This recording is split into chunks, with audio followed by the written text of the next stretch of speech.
Good morning, College of the Atlantic. My name is Evan Martin. And I'm Abby Sainage. And welcome to Episode 7 of the Windward News. It is week 8. On February 22nd. 2016. We would like to have a moment of silence for Cheyenne.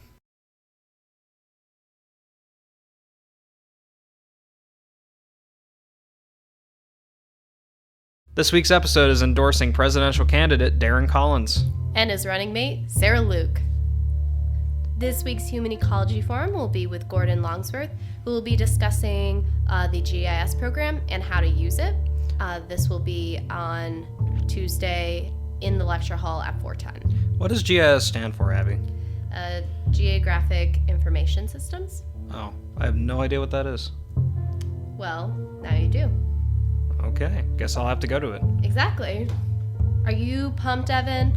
I'm pretty pumped, Abby, about the 24-hour challenge coming up on Wednesday, February 24th. Donate, people. We need these donations. If we get 750 gifts, and that can be of any donation, $1, $500, it could be whatever you want, a penny, as long as we get the donation. If we reach the amount of donations after 24 hours of 750 gifts, an anonymous donor will donate $24,000. So you can call, email, or stop by and tab, and there will be people waiting to receive a donation. $24,000. That's a lot of moolah. Yeah, we can do a lot of stuff with that money. Like, pay for electricity. What would you do with 24 grand? Oh man. First pay off bills, and then that's it. That's all I could do. Pay off half my bills. We'll pay off loans, more or less. Pay off half my loans. Exactly. But yeah, that would be nice. That would be less time and money. Yeah, I think I would get a plane, go to Fiji, and die in Fiji. There, the avoiding loans period. Yeah, I don't have to pay it if I'm dead. Exactly. Or in Fiji. Or in Fiji, yeah. Apparently kids do that now. They go to other countries to avoid paying their student loans, because if you're not in the U.S., you're not obligated to pay them. Wow, that's a really great idea. Yeah. I might do that. Don't get any ideas, people. On Saturday, February 27th, there will be a contra dance at the Jessup Library. Dance away. What's a contra dance, Abby? The best way I could describe it's like square dancing, except a lot more fun, and you're not in a square. I don't think you're actually in a square when you square dance. Yes, you are in a square. Technically, you are. You're in four pairs. It's a square. Okay. Go argue about it in Texas. I will. But before I do that, let me tell you guys about James McMurdy playing at the Criterion on February 27th. He is a American rock and folk rock singer, songwriter, guitarist. $20. It's a $20 ticket for students, and doors open at 8. And we at the Windward News would like to give a special shout out to Emma Flaherty for her 21st birthday. Happy birthday, Emma. Happy birthday, Emma. And if you want to wish your friend or yourself a happy birthday on Windward News, please contact us at windwardnews@gmail.com. When's your birthday, Abby? April 7th. I'll be sure to shout at you and pronounce your last name wrong. Yes. And now it is time for Free Range Nonsense, episode 7 of season 1. Enjoy. The first student independent study conducted at College of the Atlantic was a study of how many black flies can be attracted by a single glass of orange juice in tab. After a swarm of biblical proportions, the professors decided they should make it a little more difficult to get an independent study approved. Currently, the process to start an independent study is designed to be nearly impossible. It is incredibly bureaucratic and frustrating. The IRS based their tax collection system off of the college's independent study application process. Today, another brave student is about to begin the nightmarish process. You want me to what? It's really very simple.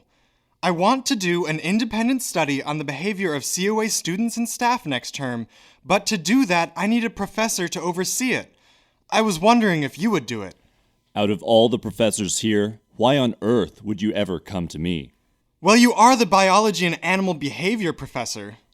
Yes, animal behavior specialist. not a psychologist. People are animals, right? Animals with a very different, complex way of thinking. Hello?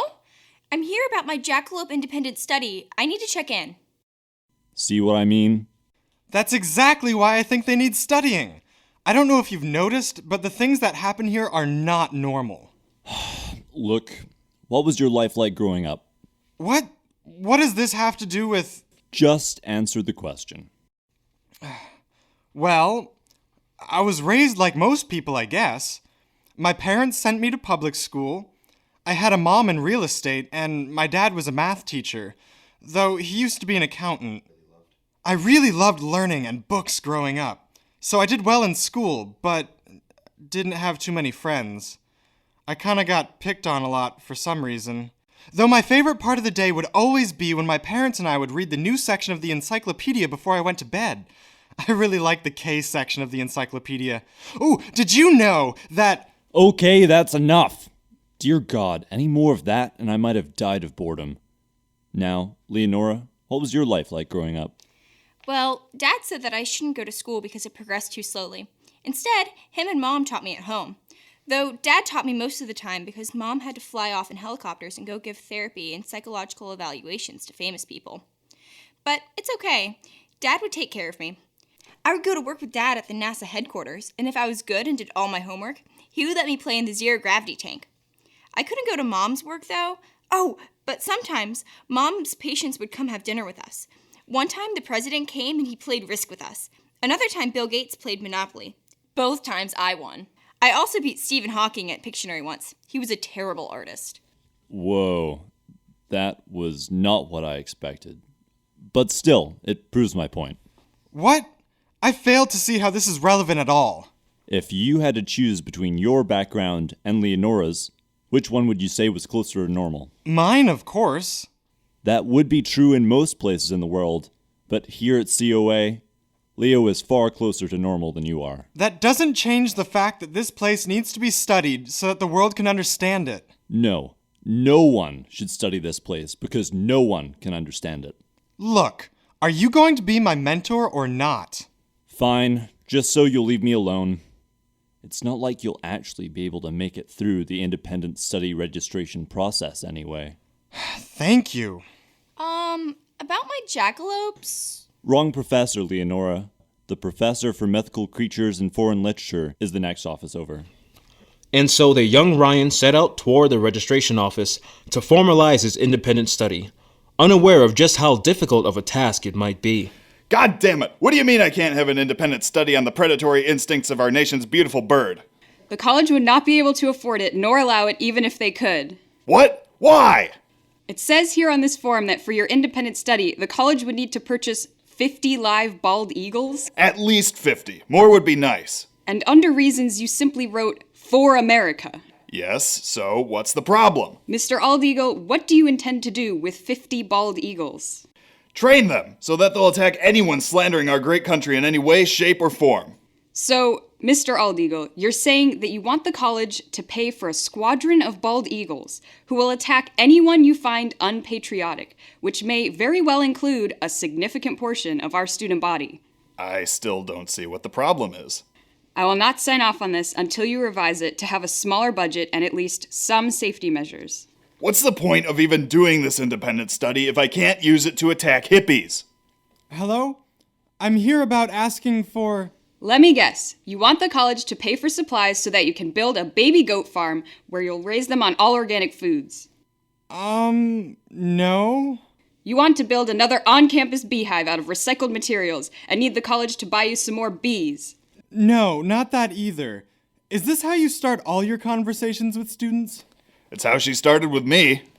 90% of the time, a student coming through my door with a form wants one of those two things. Sometimes both. Right.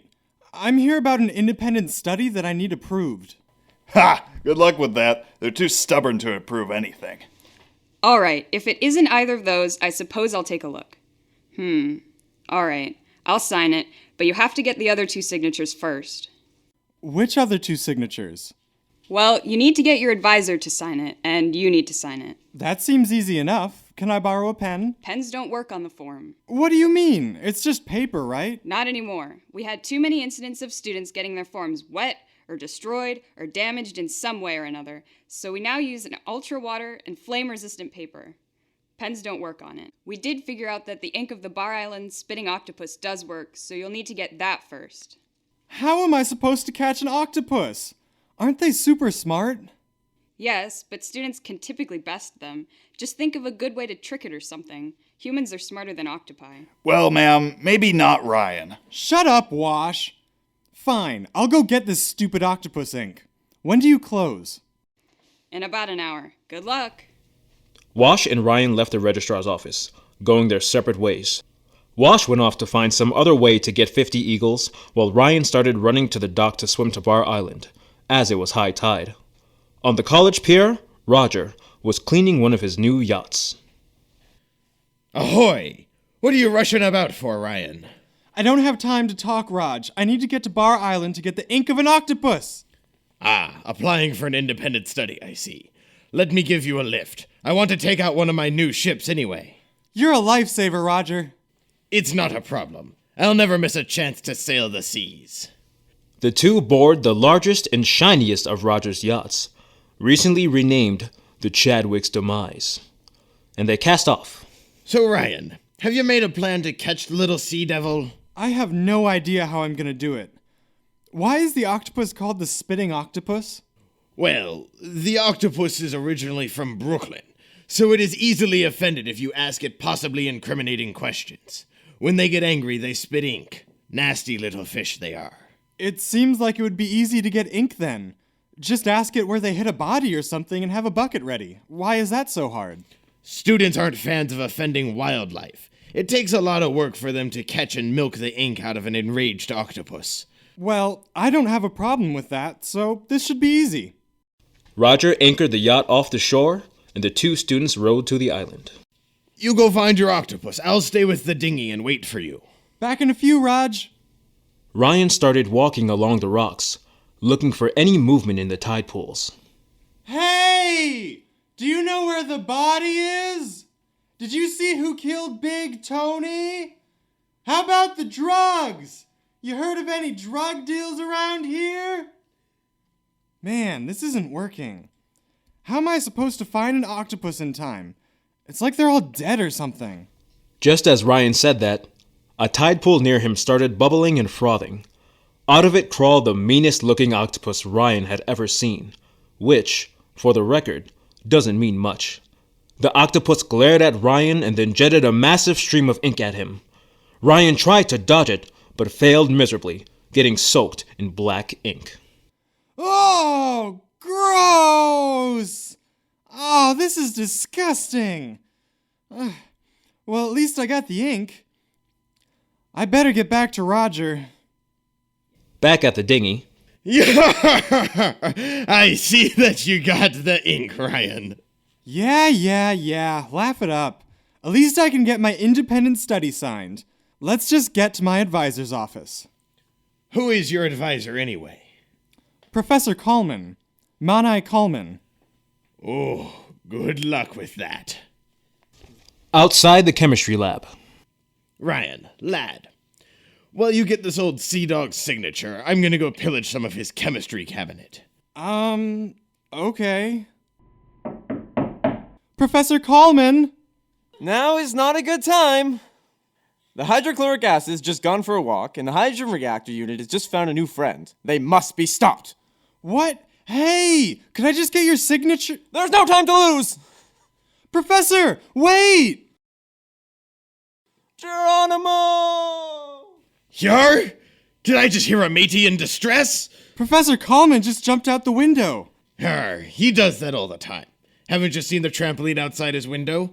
You must chase the scallywag and challenge him to a duel. Run! I hate running. Do you need some incentive? I could chase you if you like. I'll take that as a yes. It's been ages since I've had a proper chase to the death. Death? Yar! I'll send you down to Davy Jones's locker. Ah! And so, Ryan began chasing down his advisor, as Roger began chasing him. Ryan was not sure whether Roger was just messing with him, or if he really did miss his old fighting days enough to want a real taste of violence. The professor led them to the turret's basement, into a weird laboratory filled with tall leafy plants. Ryan had him cornered. Yes. The hydrogen potassium oxyphotons have certainly spared the growth of these cannabis plants. Hello, young fellows. What can Ryan, why is that one got a cutlass? It's just motivation. Don't worry about it. So you're not gonna stab me? Great. Professor, I was wondering if you could sign my independent study proposal form. You have to use... Spitting Octopus ink, yes. I keep a bottle of it in my pocket at all times. Got sick of all my advisees drowning when they swim out to Bar Island to harvest it. I mean, you'd think they'd realize you can just walk out there via the bar at low tide. Oh, great. Well, here's the form. The professor signed the form with such an elaborate signature, one could hardly believe his name was hidden somewhere amongst all the curly cues and scribbles. Aren't you going to read it first? You're a pretty smart boy. I trust that you know what you're doing. Take it and run. Okay, thanks, Professor. Back in the registrar's office with 2 minutes to spare. Did you actually use the octopus ink? Let me see that. Hey! It's octopus ink, all right. Wash, give it back. The registrar is about to close. This all seems to be in order. I'll have to sign. With much sighing, she signed the papers. Little did she know that on the back page of Ryan's proposal, in point 1 font, was a request for 50 bald eagles to be sent to the college. Ryan took a signed copy and exuberantly went to go gloat to Professor Desert.